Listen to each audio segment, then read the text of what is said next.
Mon souhait, c'est que cette réunion puisse nous permettre collectivement d'abord de dresser un bilan, une évaluation, d'avoir un premier retour, éventuellement d'adapter ce dispositif et de mettre aussi en place une organisation qui va permettre le suivi dans le temps de ces mécanismes.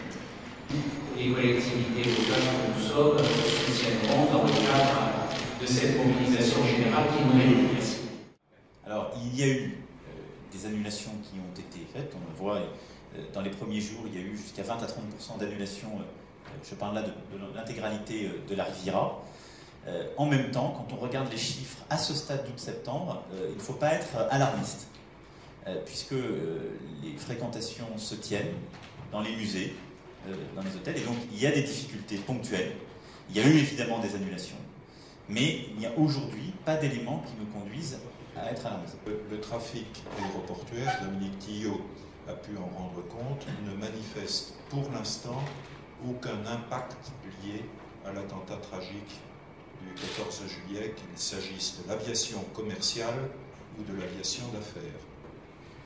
Donc là-dessus, c'est pour ça qu'on est venu tôt, pour mettre en place un dispositif, accompagner ceux qui ont déjà des premiers impacts, parce que vous savez, même si dans l'ensemble les chiffres sont rassurants, vous avez des petits commerçants, des petits artisans qui peuvent avoir des situations très dures. Donc cela, il ne faut pas les laisser tomber, les accompagner dès le début. Et puis, on met surtout en place un dispositif de suivi très fin et très régulier pour répondre à ça.